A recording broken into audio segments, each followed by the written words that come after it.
Good evening dear friends. मैं रवि केसरवानी स्वागत करता हूं आपका अपनी ऑनलाइन मैथ्स की क्लास में।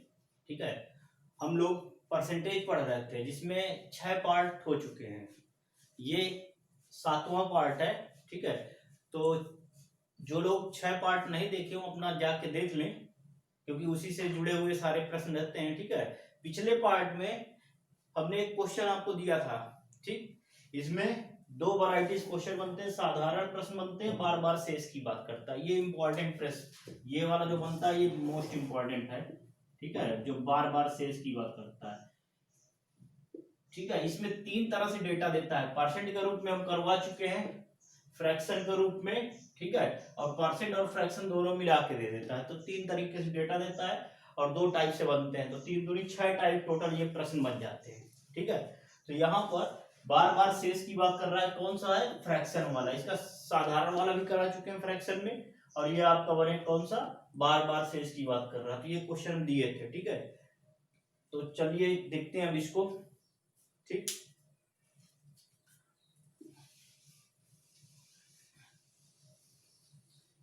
क्वेश्चन पढ़ लीजिए भाई। एक व्यक्ति अपनी संपत्ति का 1/5 भाग अपनी पुत्री को, शेष संपत्ति का 1/6 भाग अपने भाई को और पुनः शेष संपत्ति का 1/4 भाग अपने पुत्र को देता है, और इसके बाद भी उसके पास 27,600 रुपए बचते। ज्ञात कीजिए उसकी कुल संपत्ति कितने रुपए की थी। यहाँ पर कुल संपत्ति पूछा है। क्वेश्चन देखा जाए तो यहाँ चार टाइप से बन सकते हैं। कुल संपत्ति पूछ सकता है, ठीक है, कह सकता है कि उसने पुत्री को कितना दिया। 4 टाइप कैसे बन सकता है, कुल संपत्ति पूछा, 4 टाइप यहाँ क्वेश्चन बन सकते हैं। कुल पूछ लिया, दूसरा क्या पूछ सकता है, पुत्री को कितना दिया। तीसरा क्वेश्चन क्या बन सकता है, भाई को कितना दिया। ठीक, और चौथा क्या बन सकता है कि उसने अपने पुत्र को कितना दिया। तो ये 4 वैरायटी से क्वेश्चन बन सकते हैं। तो हम यहाँ पर कुल वाले की बात ले रहे हैं, क्योंकि ये निकला है तो बाकी सब आराम से आप निकाल सकते हैं। ठीक, 2 तरीके बताएंगे, इसका एक कॉन्सेप्ट होगा और दूसरा ट्रिक होगा। तो दोनों तरीके हम बता रहे हैं, जो आपको बेटर लगे उससे आप करिएगा। कॉन्सेप्ट थोड़ा सा बड़ा बनेगा, इसलिए समझना है उसको, करना ट्रिक से है। ठीक है, तो स्टार्ट करते हैं अभी। चलिए पहला मेथड देखते हैं, फर्स्ट मेथड। ये कॉन्सेप्ट है आपका। ठीक, इससे करना नहीं एग्जाम में, दूसरा आप करेंगे। ठीक है, ट्रिक से। तो देखिए, जैसा कि आप लोग अभी 6 वीडियो में बहुत अच्छा सहयोग किए हैं, लाइक किए, शेयर किए, सब्सक्राइब किए हैं, उसी तरह इसको भी अगर आप सब्सक्राइब करेंगे, चैनल को शेयर करेंगे, तो मैं अपना कोशिश करूंगा कि 100% आपको दिया जाए। ठीक है, और जब तक आप लोग करते रहेंगे मैं भी अपनी कोशिश करता रहूंगा, इसलिए मैक्सिमम शेयर करिए। ठीक है, मेरी गारंटी क्वेश्चन बाहर से नहीं आने दूंगा। चलिए स्टार्ट करते हैं। एक व्यक्ति अपनी संपत्ति का 1/5 भाग, देखिए 1/5 है यहाँ पर, फिर शेष बोला है, फिर 1/6 है, और फिर शेष बोला है और 1/4 है। तो करना क्या है, 5 है यहाँ पर, 4 है यहाँ पर, 6 है यहाँ पर। 5, 4, 6 से कटने वाली कोई संख्या ले लीजिए, एलसीएम यानी कि। तो 5 कितना था, 5, 6, 4 का एलसीएम आप ले लीजिए, कितना बन जाएगा, या इनसे कटने वाली कोई संख्या जो आपको समझ में आ जाए, 60। ठीक, तो कुल संपत्ति जो आप मानिए, क्या करिए, मान लीजिए कुल संपत्ति, इसके एलसीएम, जो एलसीएम बनेगा इसी के मल्टीपल में थोड़ा बड़ी संख्या मान लीजिए ये आपका 60 है, तो एक अगर इसको हम 5 गुना कर दे रहे हैं, 5 से गुणा, कुछ भी आप मान सकते हैं, 120 मान लीजिए, 240 मान लीजिए, 180 मान लीजिए, हम यहाँ पर 300 मान ले रहे हैं। कुल संपत्ति मान लीजिए 300, और इसी 300 की वैल्यू निकालना है। बेसिक मेथड है, ठीक है, अच्छे से समझिएगा, एग्जाम में नहीं करना, एग्जाम में एक लाइन का वो करना सॉल्यूशन। कुल संपत्ति मान लिए 300, इसी 300 की वैल्यू पूछा। अब जिस ढंग से कह रहा है उस ढंग से करते जाइए। पहले क्या बोला, 1/5 भाग अपने पुत्री को दे दिया। अगर 1/5 भाग इसका दे दिया तो बचे कितना, 5 में से 1 भाग निकल गया, तो जो बचेगा, जो शेष बचेगा वो कितना बचेगा, 4/5। 2 तरीके हैं, चाहे डायरेक्ट 4/5 निकाल लीजिए, चाहे 1/5 निकाल के घटा दीजिए यहाँ पे। ठीक है, तो डायरेक्ट देखिए 1/5 निकालेंगे कितना है, 5 छक्का 30, 60 रुपए पुत्री को दे दिया। तो इसके बाद 60 घटा देंगे, या डायरेक्ट इसका 4/5 निकाल लेंगे तो कितना निकलेगा, 300 गुणे 4/5, 5 छक्का 30, 6 चौक 24, 240 रुपए। डायरेक्ट भी कर सकते थे, 1/5 निकाल के 300 से घटा देते। अब जो शेष बचा इसमें से फिर दिया, कितना दे दिया, 1/6 भाग दे दिया। 1/6 अगर दे दिया तो बचा कितना, ये पहले यहाँ पर 1/5 दिया, यहाँ कितना दिया 1/6, तो शेष कितना बचेगा, यहाँ पर 6 में से 1 भाग निकल गया तो बचा कितना 5/6 भाग, तो 240 का 5/6 निकाल लीजिए, 240 गुणे 5/6, 6 चौक 24, 4 पंचे 20, 200। अब इस 200 में से कितना दे रहा है, 1/4 भाग, फिर 1/4 किसी को दे रहा है, किसको, पुत्र को, ठीक है, 1/4 ये पुत्र को दे रहा है, तो फिर शेष कितना बचेगा, 4 में से 1 भाग निकल गया तो 3/4 बचेगा, तो ये शेष कितना बचेगा आपका 200 गुणे 3/4, तो 4 पंचे 20, 5 3 15, कितना हुआ 150। फाइनली कितना बचा 150 रुपए, कब, जब आप 300 माने थे। और बच कितना रहा है रियल में 27,600, यानी कि 150 की रियल वैल्यू कितनी हो गई, ये जो 150 आपका बचा है, इस 150 की रियल वैल्यू जो बनेगी, ये 150 किसको रिप्रेजेंट करेगा, जो यहां पर बच रहा था आपका 27,600 रुपए को। और हमें निकालना कितना है 300, क्यों, क्योंकि हमको कुल संपत्ति चाहिए, और कुल कितना माने थे 300 माने थे, तो 150 रिप्रेजेंट कर रहा है 27,600 को, तो 300 किसको करेगा, दुगना है, सीधा सीधा कर दीजिए, तो 300 किसको करेगा, 300 क्या है कुल संपत्ति, तो कुल संपत्ति 300 किसको करेगा, सीधा दुगना कर दीजिए, 27,600 और यार 150 और गुणे 300, ठीक, ये काटेंगे 2 से, और ये साल पर कितना है, 2 छंग 12, 2 से 14 15, 2 दूनी 4 5,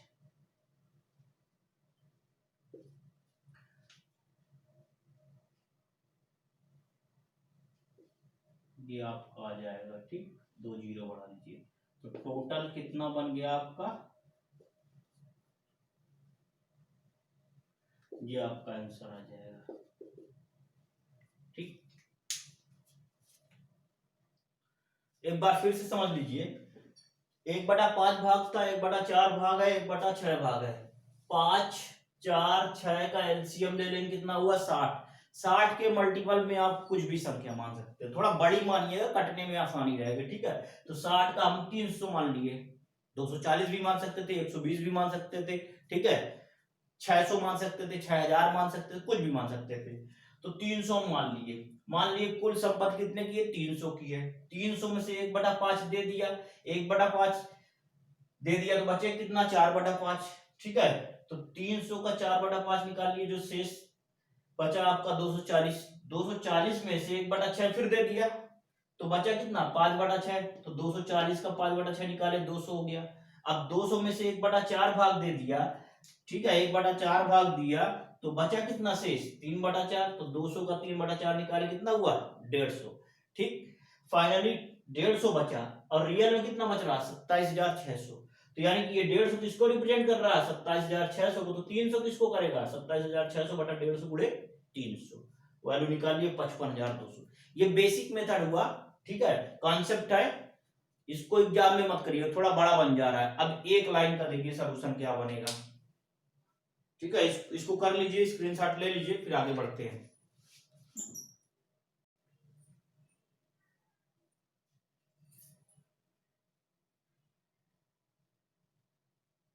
अब देखिए इसका ट्रिक है, सेकंड मेथड इसी का, ठीक, इसको अच्छे से समझिएगा, एग्जाम में यही करना है। यहाँ पर 1/5 भाग दिया, ठीक है, पुत्री को, फिर शेष संपत्ति का 1/6 भाग दे दिया अपने भाई को, फिर एक शेष संपत्ति का 1/4 भाग अपने पुत्र को दे दिया, और इसके बाद बचत किया कुछ भी, ठीक है, तो 3 लोगों को दिया, हो सकता है 4 कर दे 5 कर दे, तो करना क्या ध्यान से समझिएगा, ठीक, इस 5 जैसे ये 5 लिखा है नीचे लिख दीजिए, 6 लिखा है नीचे लिख दीजिए, नहीं सॉरी, इसको क्या करिए, इस 5 को ऊपर ले जाइए, इस 5 को, इस 6 को भी क्या करिए ऊपर ले जाइए, यहाँ पर इस 4 को भी ऊपर ले जाइए, ठीक, 3 जगह पे है, समझिएगा।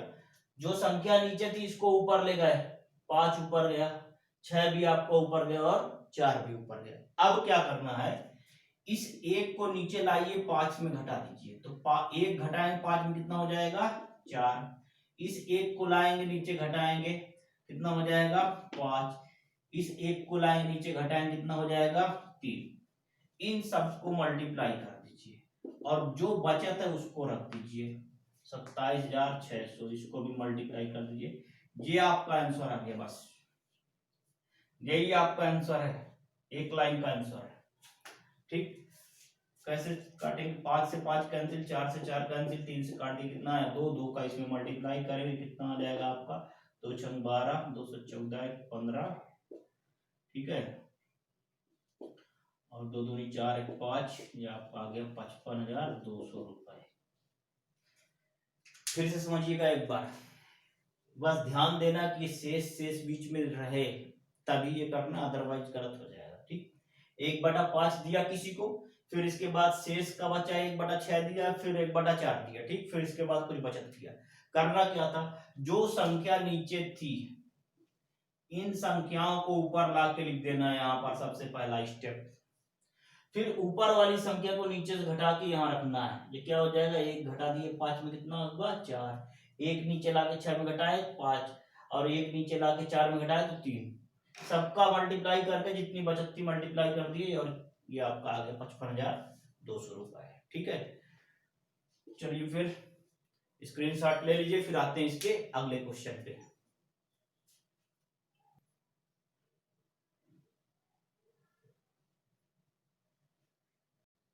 चलिए आते हैं अगले क्वेश्चन की तरफ, ठीक। हम तीन टाइप से डेटा बोले थे कि परसेंट में देगा, फ्रैक्शन में देगा और फिर परसेंट और फ्रैक्शन को मिला देगा, ठीक है। तो यहां पर क्या कर रहा है, पहले परसेंट में दिया, फिर क्या किया फ्रैक्शन में दे दिया, और फिर इसके बाद फिर परसेंट में दे दिया, ठीक है। तो है सब कुछ वही और इसके बाद बचत है, तरीका वही है, करना कुछ नहीं, सिंपल सा। 20% का मतलब क्या हो जाएगा, 20% का मतलब क्या हो जाएगा, ये आपका 1/5, 20/100 लिखेंगे आप, 20/100, 20 से काटेंगे कितना आया, यानी कि 1/5। 20% का फ्रैक्शन डायरेक्ट आप कर सकते थे 1/5, 1/6 है, 25% कितना हो जाएगा 1/4, ठीक है। तो देखते हैं कैसे करना है। देखिए, राम अपनी मासिक आय का 20% किराए पर खर्च करता है, शेष आय का 1/6 भाग शिक्षा पर खर्च करता है, पुनः शेष आय का 25% भोजन पर खर्च करता है, इसके बाद भी वह 12,000 रुपए की बचत करता है। तो ज्ञात कीजिए उसकी कुल वार्षिक आय क्या थी, ठीक है। यहाँ भी 4-5 वैरायटी से क्वेश्चन बन सकते थे। पूछ सकता था किराए पर कितने रुपए खर्च किया, फिर इसके बाद पूछ सकता था शिक्षा पर कितने रुपए खर्च किया, फिर पूछ सकता है आपसे भोजन पर कितने रुपए खर्च किया, फिर पूछ सकता है उसकी कुल मासिक आय क्या होगी, फिर पूछ लिया यहाँ पर कुल वार्षिक आय क्या होगी, और दिया क्या डेटा, मासिक बचत है ये, ठीक है। 1 महीने की मासिक आय इतना है, शेष आय इतना इतना खर्च करता है, और इसके बाद भी 12,000 रुपए की बचत करता है, या यहाँ पर आप इंक्लूड कर सकते हैं इसके बाद भी वह 12,000 रुपए की मासिक बचत, यहाँ पर चाहे लिख दीजिए 12,000 रुपए की मासिक बचत करता है, बिल्कुल स्पष्ट लिखा है, ठीक, कि 12,000 रुपए की मासिक बचत करता है। तो ज्ञात कीजिए उसकी कुल वार्षिक आय क्या है। तो देखिए ये क्या बन जाएगा 1/5, 20% मतलब बनेगा 1/5, ये 1/6 आपका है, और ये क्या हुआ 25% मतलब कितना हो जाएगा 1/4, ठीक। फ्रैक्शन में बदलना आना चाहिए आपको, ठीक। 20% बराबर 1/5, 1/6 दिया ही है, 25% का 1/4 फ्रैक्शन बनेगा, ठीक। सबके बीच में शेष शेष बोल रहा है, शेष और फिर शेष, और इसके बाद क्या कह रहा है कुछ बचत, ठीक है। तो करना क्या है आपको, वार्षिक आय निकालना है, वार्षिक आय, कुल वार्षिक आय, ठीक, ये निकालना है। बताए क्या थे, ये 5 को ऊपर लिखना है, ठीक, ये 6 ऊपर लिखना है, ये 4 ऊपर लिखना है। अब ये तो सब ऊपर हो गया, ठीक। अब ऊपर वाला ला के नीचे घटाना है, 1 से 5 घटाएं, 5 से 1 घटाएंगे तो कितना हो जाएगा 4, एक फिर आके 6 में घटेगा, ये कितना हो जाएगा 5, एक फिर आगे घट जाएगा यहाँ पर कितना हो जाएगा 3, इन सब का गुणा कर देंगे और जो बचत थी उससे मल्टीप्लाई करेंगे, कितना हो जाएगा बचत आपका 12,000 रुपए। अगर आपसे पूछता कि मासिक आय क्या है तो ये आंसर था, लेकिन यहाँ पर पूछा नहीं, ध्यान दीजिएगा यहाँ क्या पूछा है, वार्षिक आय क्या है। तो 1 महीने की आय तो निकल आई इतनी, अब वार्षिक पूछ लिया तो क्या करेंगे 12 से फिर गुणा कर देंगे, बस आंसर आ गया आपका, काम खत्म। कैलकुलेट करिए अब इसको, 5 से 5 कैंसिल, 4 से 4 कैंसिल, 3 से काटे 2 हो गया, 12 दूनी 24, 12 12 144, 144 दूनी 288, कितने जीरो 3 जीरो, 2,88,000 रुपए, ये आपका क्या हो जाएगा आंसर। अब बेसिक की बात नहीं की है, बेसिक आप अपने से कोशिश करिएगा, अब सीधे डायरेक्ट हम कर दिए, फिर से एक बार समझिए कोशिश, ठीक। 20% कहां से आया, ये 5 1/5 कहां से आया, 20% को क्या लिख सकते थे 1/5, 1/6 दिया ही है, और फिर इसके बाद 25% था, इस 25% को क्या लिखते 1/4, ठीक। इसको 1/5 लिखा गया, 5 आपका ऊपर आया, यहाँ पर एक आके घट गया तो कितना हुआ 4 हो गया, 6 ऊपर जाएगा तो एक आगे घटेगा, कितना हो जाएगा 5, 4 ऊपर जाएगा फिर एक आगे घटेगा 3 हो जाएगा, बचत कितनी थी आपकी ये 12,000। 1 महीने की आय निकाल लिया आप इतना, फिर 12 महीने का निकालना है, वार्षिक निकालना है, इसलिए क्या करेंगे वार्षिक निकालने के लिए 12 से क्या करेंगे गुणा कर देंगे, ठीक, बस कैलकुलेट कर लेंगे तो ये कितना हो जाएगा 12 12 में 144, 144 गुना 288, ये आपका हो जाएगा 2,88,000 रुपए आपका क्या हुआ कुल वार्षिक आय, ठीक, ये आंसर हो जाएगा। 4-5 वैरायटी बना सकता है, ठीक है, तो बाकी आप अपने से कोशिश करिएगा, कर लेंगे, सिंपल सा क्वेश्चन है, लेकिन ये इंपॉर्टेंट है, ये पूछता है, ठीक है, यूपीएसआई में भी, लेखपाल में भी, ग्रुप डी रेलवे एनटीपीसी सब में इस टाइप से क्वेश्चन मिलेंगे आपको, ठीक है। तो स्क्रीनशॉट ले लीजिए, फिर आते हैं अगले टाइप पे।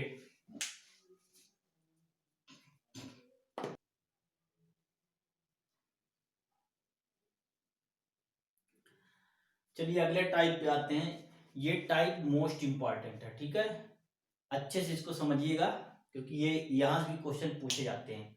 यहाँ 2 तरीके के इससे क्वेश्चन बनते हैं, एक तो संख्या पर बनता है, दूसरा क्या बनता है मात्रा पर।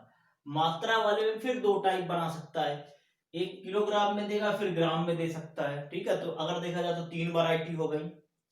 2 टाइप कैसे बनते हैं, अगर किसी वस्तु के मूल्य में वृद्धि होती है तो एक फिक्स अमाउंट में चीज क्या होती है पहले कंपेयर में कम मिलने लगती है, और अगर मूल्य में कमी हो जाए तो उसी फिक्स अमाउंट में बाद में वस्तु कितनी होती है ज्यादा मिलने लगती है। जैसे एक उदाहरण लीजिए, अगर मान लीजिए फिक्स अमाउंट आपके पास 100 रुपए है, 100 रुपए, ठीक, मान लीजिए एक पेन है, एक पेन है, एक पेन मिल रहा है आपका 20 रुपए का, ठीक, एक पेन 20 रुपए का है, 100 रुपए में कितने पेन मिलेंगे 100/20, मतलब कितना हुआ 5 पेन, ठीक, समझिए ध्यान से। मूल्य कितना था 20 रुपए, 100 एक पेन का मूल्य 20 रुपए, 100 रुपए फिक्स टोटल अमाउंट थे, फिक्स अमाउंट मतलब इसको आप कह सकते हैं टोटल जो आपके पास कितना था ये फिक्स है, 100 रुपए था, तो कितने पेन मिलेंगे 5 पेन, ठीक। अब अगर ध्यान से समझिएगा मूल्य में वृद्धि हो जाए, सपोज करिए ये मूल्य बढ़ जाए, मूल्य हो जाए 25 रुपए एक पेन का, अमाउंट आपका फिक्स है वही 100 रुपए, तो अब कितना मिलेगा 25 चौको 100, यानी कि अब कितने पेन मिलेंगे 4 पेन। देखिए ध्यान से, मूल्य 20 से कितना हुआ 25 हो गया, पेन कितना हो गया घट गया, मूल्य बढ़ा तो पेन की संख्या क्या हो गई कम हो गई, ठीक। मूल्य में वृद्धि होगी तो टोटल फिक्स अमाउंट जो रहेगा उसमें बाद में संख्या क्या हो जाएगी कम, यहां देख लीजिए। अगर यही यही क्या हो जाए मूल्य कम हो जाए, पहले 20 रुपए का था अब 10 रुपए का पेन मिलने लगे, अमाउंट आपके पास वही है 100 रुपए, अब अगर 10 रुपए का मिल रहा है, पहले 20 का मिल रहा था तो 5 पेन मिलते, अब 10 रुपए का मिल रहा तो है आपके पास 100 रुपए, कितने पेन मिल जाएंगे 10 पेन। तो देखिए हुआ क्या, जैसे ही मूल्य आपका कम हुआ वैसे ही पेन की संख्या क्या हो गई बढ़ गई, यानी कि मूल्य में कमी होगी तो वही फिक्स अमाउंट में संख्या क्या हो जाएगी, ज्यादा हो जाएगी। तो दो टाइप समझ में आया, बने कैसे। अगर मूल्य वृद्धि होगी तो फिक्स अमाउंट में चीजें कम मिलेंगी, मूल्य में कमी हो जाएगी, रेट बढ़ जाएगा, कम हो जाएगा सॉरी, तो ये क्या हो जाएगा, संख्या ज्यादा हो जाएगी। ठीक, अब क्वेश्चन पे आते हैं। इस पे दो वैरायटी समझ लीजिए, यहाँ पर पहले और बाद का करके पूछता है। ठीक है, तो अब क्वेश्चन पे आते हैं। ये अगला क्वेश्चन है, ठीक, ये भी इंपॉर्टेंट है। कह रहा है किसी वस्तु के मूल्य में 25% की वृद्धि हो जाने से 400 रुपए में 20 वस्तुएं कम मिलने लगी, तो ज्ञात कीजिए प्रति वस्तु का प्रारंभिक मूल्य क्या था, प्रति वस्तु का मूल्य परिवर्तन के बाद का मूल्य क्या था। तो दो टाइप से क्वेश्चन पूछता है। पूछेगा प्रति वस्तु का प्रारंभिक मूल्य, प्रारंभिक मूल्य का मतलब क्या हुआ, मूल्य चेंज होने से पहले वाला मूल्य। ठीक, फिर क्या कह रहा है, दूसरा क्या है, मूल्य परिवर्तन के बाद का मूल्य। ठीक है, जो नया मूल्य इसी को पूछ सकता है, कहेगा कि नया मूल्य क्या था। तो दो टाइप से क्वेश्चन बनते हैं, ये मोस्ट इंपॉर्टेंट है, ये वाला पूछा जाता है। ठीक, प्रति वस्तु का। अब इसको लगाने के तीन तरीके हैं। ठीक है, हम तीनों की बात करेंगे एक एक करके। पहला मेथड क्या रहेगा आपका, तीन तरीके, जो तरीके हैं इसको लगाने के ये तीन है। ठीक है, और भी हो सकते हैं। पहला मेथड क्या बन जाएगा, ये आपका कॉन्सेप्ट बनेगा, या इसी को आप बेसिक कह सकते हैं। दूसरा क्या हो जाएगा, आपका फार्मूला बन जाएगा। ठीक है,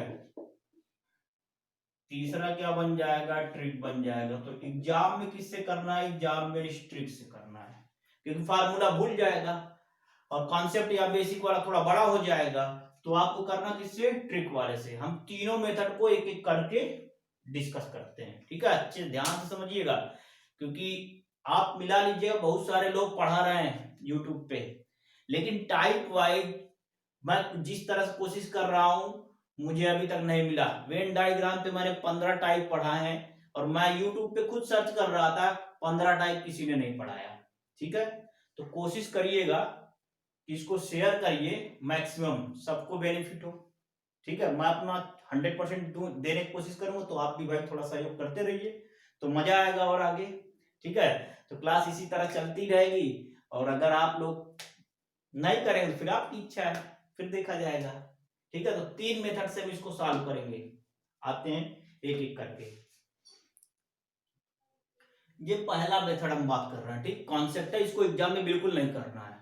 ठीक, मान लेते हैं, माना क्या पूछा है, प्रति वस्तु प्रारंभिक मूल्य। ठीक है, तो मान लेते हैं प्रति वस्तु का प्रारंभिक मूल्य x रुपए है। ठीक, एक वस्तु का मूल्य है x रुपए, अमाउंट कितना है, 400 रुपए। समझिएगा ध्यान से, कुल कुल कितना है धन आपके पास, कुल धन है ये 400 रुपए। तो प्रारंभ में कितनी संख्या मिलेगी भाई, x रुपए का एक चीज है, मान लीजिए 10 रुपए का कोई एक पेन है, आपके पास 40 रुपए है, तो कितने पेन मिलेंगे, 40/10 मतलब 4 पेन। समझ रहे हैं ना, ये क्या है, ये आपका टोटल है, 40 क्या है टोटल, ये क्या है, एक पेन का मूल्य है, एक पेन का मूल्य, और ये 40 क्या हो गई, संख्या। बात समझ रहे हैं ना। उसी तरह से एक वस्तु का मूल्य कितना हो गया, x रुपए, कुल धन कितना हुआ, 400, तो संख्या क्या बन जाएगी, जो 400 रुपए कुल धन है उसमें एक के मूल्य से भाग करें तो प्रारंभ में कितनी संख्या मिलेगी, 400/x। कोई डाउट है, चलिए होना नहीं चाहिए। ठीक, देखिए फिर से समझिएगा, अगर एक वस्तु का मूल्य x की जगह 10 मान लें, कुल 40 की 400 की जगह 40 मान लें, तो कितनी संख्या मिलती, 40/10 बराबर 4। यानी कि ये 4 कैसे आया संख्या, टोटल में एक वस्तु के मूल्य से भाग करके। तो ये क्या है, ये 400 टोटल है, और एक का मूल्य कितना है, x है, तो संख्या क्या निकलेगी, ये आपकी आ जाएगी संख्या आपकी 400/x। ये प्रारंभ में जब मूल्य चेंज नहीं हुआ तब इतनी संख्या मिलती।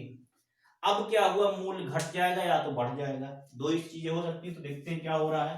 ठीक, अब मूल्य घटेगा या बढ़ेगा, तो बाद में मूल्य क्या हो रहा है, ये पहले की कहानी है, सब पहले की, मूल्य चेंज होने से पहले।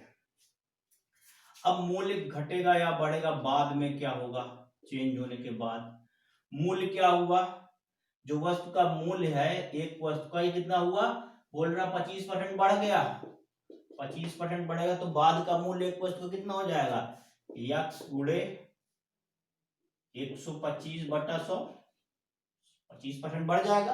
तो चाहे या तो आप डायरेक्ट कर दीजिए या डायरेक्ट नहीं करना चाहते तो x प्लस x गुणे 25/100, भाई जितना पहले था उसका 25% निकाल के जोड़ देंगे, ठीक है। तो बनेगा कितना मूल्य, ये 25 चौको 104 हो जाएगा, ये हो जाएगा 4x प्लस x मिलाकर 5x/4।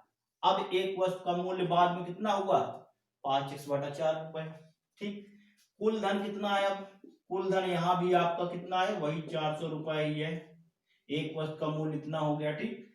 तो अब बाद में संख्या कितनी मिलेगी भाई, एक कुल धन में बाद वाली चेंज वाले मूल्य से भाग कर दीजिए, तो ये क्या बन जाएगा, 400 में 5x/4 से भाग करेंगे तो ये आपका 4 ऊपर चला जाएगा, ये क्या बन जाएगा 400/5x और ये क्या हो जाएगा 4 का गुणा।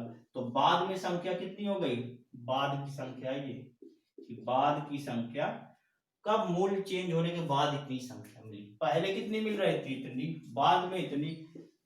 और संख्या में क्या बोला है, कह रहा 20 वस्तुएं कम मिलती हैं, तो पहले का मान ज्यादा है कि बाद का, सीधी बात है। मूल्य बढ़ गया तो बाद में चीज क्या हो गई, बाद में कम मिलेगी, और पहले क्या था, ज्यादा मिल रही है, और इन दोनों के बीच का डिफरेंस कितना है, 20 वस्तुएं। बात समझिएगा ध्यान से, फिर से पूरा समझ लीजिए। प्रति वस्तु का प्रारंभिक, एक वस्तु का प्रारंभिक मूल्य मान लिया 100 रुपए, कब, पहले। तो कुल धन कितना था, 400 रुपए। तो कुल वस्तुएं कितनी मिलती, प्रारंभिक संख्या कितनी वस्तुओं की होती, 400/x, यानी कि कुल धन में एक वस्तु के मूल्य से भाग कर देते। बाद में क्या हुआ, मूल्य बढ़ गया 25%, तो कितना हो जाएगा x प्लस x का 25%, ठीक। ये कितना हो जाएगा, एक वस्तु का मूल्य 5x/4 हो गया, कुल धन उतना ही है अभी भी। तो अब संख्या क्या हो जाएगी, 400/5x/4, इसमें से भाग करेंगे, भाग करेंगे 4 ऊपर चला जाए, तो अब संख्या कितनी हो गई, ठीक।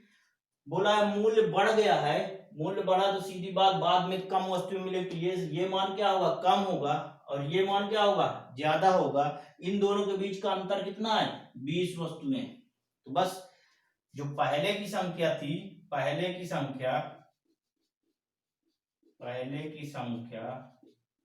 और माइनस क्या, बाद की संख्या,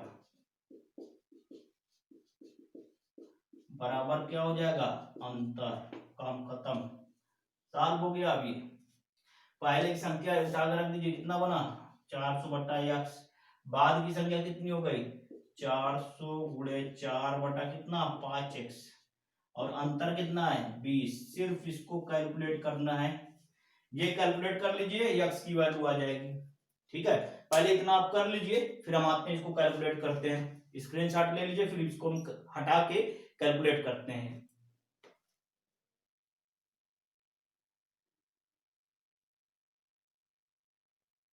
अब देखिए इसको कैलकुलेट कर रहे हैं, ठीक। ये क्या था, प्रारंभिक संख्या, ये क्या है, बाद की संख्या, और ये दोनों का डिफरेंस कैलकुलेट करेंगे तो कितना हो जाएगा 5x एलसीएम हो जाएगा इसका, x कैंसिल, या 400 कॉमन ले लीजिए, पहले 400 कॉमन ले लेंगे तो ये क्या बचेगा 1/x, तो 5x, ये आपका x कैंसिल हो जाएगा, 5 हो जाएगा माइनस, और ये 4/5x, ये आ जाएगा 4, ये कितना हो जाएगा 20, ठीक है।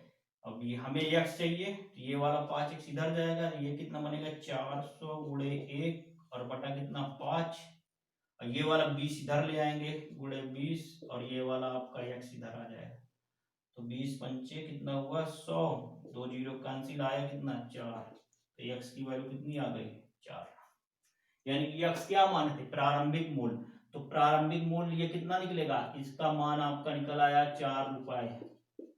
प्रारंभिक मूल्य कितना था 4 रुपए, तो पहले वाले का आंसर कितना आएगा, इसका आंसर आ गया 4 रुपए, ठीक है। अब बाद का मूल्य पूछा, तो बाद का मूल्य ये था आपका, तो बाद का मूल्य, तो पहला वाला आंसर निकला, ये दूसरा वाला हो जाएगा बाद का मूल्य, मूल्य चेंज होने के बाद का मूल्य कितना है 5/4 गुणे x, तो सीधा सीधा x की वैल्यू यहाँ रख दीजिए, 5/4 गुणे x की वैल्यू रखिए, कितना निकाले x की वैल्यू 4, तो 4 से 4 कट जाएगा, ये कितना हो गया 5 रुपए।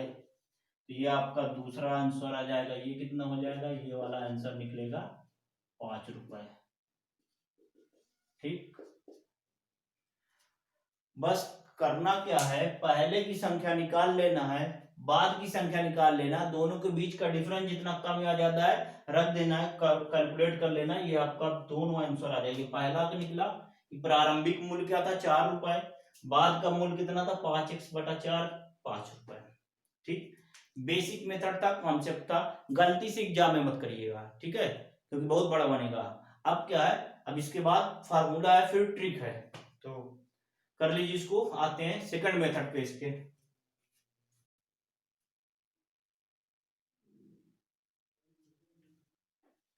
हाँ, तो आते हैं इसके सेकंड मेथड पे। सेकंड मेथड फार्मूला है, ठीक है, प्रति वस्तु का प्रारंभिक मूल्य, प्रारंभिक मूल्य ये A/N into x/100 plus minus x। ठीक है, वृद्धि होगी तो प्लस हो जाएगा, कमी होगी तो माइनस हो जाएगा। ए क्या है, ए है अमाउंट, जितना आपका ये बोलेगा, जितने रुपए की बात करेंगे तो ये क्या बन जाएगा ए। ठीक, ये आपका हो गया ए। यन क्या है, जितनी संख्या कम या ज्यादा होगी, ये आपका क्या है यन, ये हो गया 20। यक्स क्या है, जितने परसेंट कम या ज्यादा की वृद्धि करेगा, वृद्धि या कमी करेंगे, ये क्या बन जाएगा यक्स। यानी तीन चीज हुई, एक यक्स हो गया, ये आपका ए हो गया, और ये क्या हुआ यन हो गया। सीधे वैल्यू उठा कर रख दीजिए। ए कितना था अमाउंट, ये हो गया 400, यन कितना हुआ 20, और यक्स कितना हुआ 25।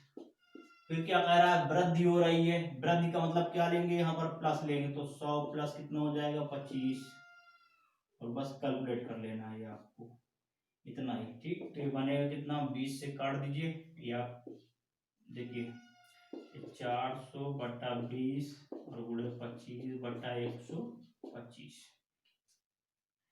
20 दूनी 40, ये आपको आ जाएगा कितना 20, 25 से काटेंगे 5 बार में, 5 से काटेंगे कितना आ जाएगा 4, तो आंसर कितना आ गया 4। ये आपका आ गया आंसर। प्रारंभिक मूल्य कितना आया 4, कितना निकाले थे हम 4। ठीक, तो ये फार्मूले से हो गया। प्रति वस्तु का मूल्य परिवर्तन के बाद का मूल्य, बाद का बोल रहा, तो ये फार्मूला है। ए कितना है 400, एन कितना है 20, एक्स कितना है 25, और बटा कितना 100। 2 जीरो से जीरो काट दिए, 4 से काटे कितना हुआ 5 आया, 5 से काटे कितना आया 5, तो आंसर कितना आ गया 5। ये आपका आ जाएगा बाद वाला मूल्य जो कि हम निकाल चुके हैं। तो ये फार्मूले से हो गया, कौन सा तरीका है सेकंड मेथड। अब आते हैं इसके बाद थर्ड मेथड पे, ठीक है, जो कि ट्रिक है, उसी से आपको करना है, ये भी भूल जाएगा एग्जाम में। ठीक, तो आते हैं थर्ड मेथड पे, इसको कर लीजिए।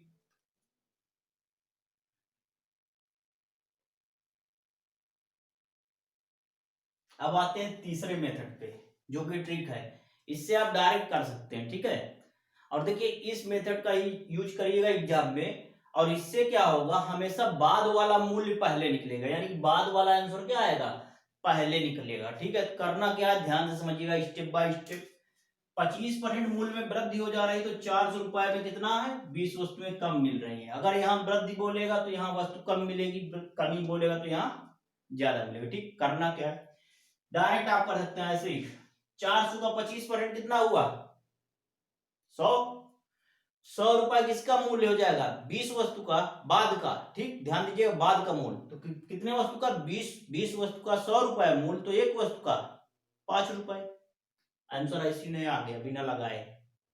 ठीक, देखिए करना क्या है, सीधा सीधा जितना अमाउंट दिया उसका निकाल लीजिए, 400 का 25%, कितना निकलेगा, ये आ जाएगा 400 गुणे 25/100, 0 0 कैंसिल, 25 चौको 100 रुपए। ये जितना आएगा ये हमेशा किसका, जितना कम या ज्यादा वस्तुएं होती उसका मूल्य होता है, किसका बाद का। ये हमेशा निकलेगा बाद का मूल्य, हमेशा ये मूल्य पहले निकलेगा, मूल्य परिवर्तन के बाद का। तो कितनी वस्तु का 20 वस्तु का मूल्य कितना हुआ 100 रुपए, 20 वस्तु का बाद का मूल्य बराबर कितना हो गया 100 रुपए। तो हमसे पूछा कितना है प्रति वस्तु। तो एक वस्तु का बाद का मूल्य क्या हो जाएगा, 100/20 बराबर कितना आया, 5 रुपए। ये आंसर आ गया। कौन सा था, ये दूसरे वाले का आंसर है। याद रखिएगा हमेशा इससे दूसरा वाला ऐसे ही आप निकाल सकते हैं। ये सब करने की जरूरत भी नहीं है, डायरेक्ट आप 400 का 25% 100 में 20 से भाग किए, कितना आया, 5, आंसर आ गया। ये सब सजाने की जरूरत नहीं है। ठीक, अब क्या करना है, पहला निकालना है, यानी कि प्रारंभिक मूल्य निकालना है। अब रेशियो मेथड भी है एक्स, और फिर फ्रैक्शन मेथड भी है, तो रेशियो वाले से कर लेते हैं। ठीक है, अब यहां पर दो चीजें लिख लीजिए, प्रारंभिक मूल्य और बाद का मूल्य। प्रारंभिक मूल्य मान लेते हैं 100 रुपए। ठीक, अगर प्रारंभिक मूल्य 100 रुपए मान लिए, तो मूल्य बढ़ेगा या घटेगा, मूल्य क्या हो रहा है, 25% की वृद्धि हो रही है। तो 25% इसको बढ़ा दीजिए, कितना हुआ, 100 माने 25% बढ़ा दिए, कितना हुआ, 125। रेशियो क्या बना, ये कटेगा 25 4 बार, 25 5 बार, 4 अनुपात क्या हुआ, 5। अब देखिए, आपको पता क्या है, निकाल के आ चुके हैं, बाद का मूल्य आप निकाल चुके हैं, यानी कि बाद वाला पता है। ये 5 की वैल्यू कितनी है, इस 5 की वैल्यू आपको पता है कितना है, 5 रुपए। तो इस 4 की वैल्यू पूछ रहा है कितना होगा, बात समझ रहा है ना, प्रारंभिक मूल्य। तो ये कैसे करेंगे, 5 रिप्रेजेंट कर रहा है 5 रुपए को, तो 1 किसको करेगा, 5/5 मतलब 1 रुपए को। तो 4 किसको करेगा, ये 4 रिप्रेजेंट करेगा 4 गुणे 1 बराबर 4 रुपए को। तो ये सब करना नहीं है, बस डायरेक्ट आप कर सकते हैं। और ये 4 है क्या, प्रारंभिक मूल्य। काम खत्म इसका। बात समझ में आई, फिर से समझिएगा। प्रारंभिक मूल्य आप 100 मान लिए, तो 25% बढ़ा, तो ये कितना हो जाएगा, 125। तो अनुपात बनाएंगे तो 25 से काटेंगे, 25 चौको 100, 25 पंचे 125। ठीक है, तो ये क्या बनेगा, 4:5। इन दोनों में एक की वैल्यू पता है, किसकी, बाद वाले की। बाद वाले कितना निकाले थे, 5। तो 5 रिप्रेजेंट कर रहा है 5 को, तो 1 करेगा 1 को, तो 4 किसको करेगा, 4 को। ये सब सजाने की जरूरत नहीं थी। ठीक है, लेकिन हम आपको लगा के दिखा दिए कि इस ढंग से जितना भी ये मूल्य रियल वैल्यू इसकी रहेगी, ये अनुपात उसको रिप्रेजेंट करेगा।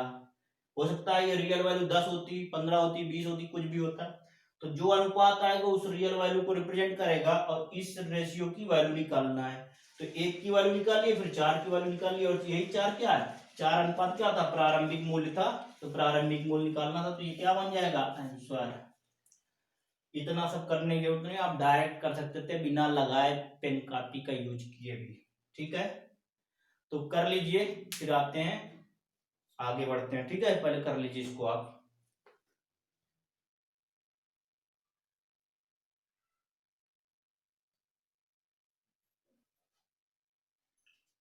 चलिए आप लोग, उम्मीद है आप लोगों को समझ में आया होगा। ठीक है, और इसको 1 बार 2 बार 3 बार मैक्सिमम, जब तक समझ में ना आए करते रहिए। आप घर पे आराम से यूट्यूब खोलिए, वीडियो देखिए और घर पे प्रैक्टिस करिए। ठीक है, और आप जिसको भी बेस्ट समझते हैं कंपेयर करिए। टाइप वाइज मेरे हिसाब से मुझे नहीं लगता है कि कोई पढ़ा रहा है। ठीक है, सारी चीजें कोई नहीं दे रहा है। तो आप लोग सब्सक्राइब करिए, शेयर करिए। अगर आप लोग सारी चीजें मेरे साथ अच्छा कर रहे हैं, भाई मेरा सपोर्ट कर रहे हैं, तो मैं भी कोशिश करूंगा अपना मैक्सिमम देने की। ठीक है, तो फिर मिलते हैं अगले वीडियो में। अभी बहुत सारे टाइप, अभी ये चलेगा, कई पार्ट में बनेगा। ठीक है, वीडियो तो बहुत सारे टाइप अभी हैं आपके, परसेंटेज पे ही, चुनाव पे हैं अभी 7-8 टाइप। ठीक है, इस टाइप से करके मतलब बहुत ढेर सारे टाइप हैं। तो आप लोग, ये टोटल वीडियो आपको मिलेगा, बस आप कोशिश करिए कि इसको शेयर करिए मैक्सिमम। ठीक, और सब्सक्राइब करिए चैनल को। तो फिर मिलते हैं इसके अगले पार्ट में, तब तक के लिए ओके, थैंक यू।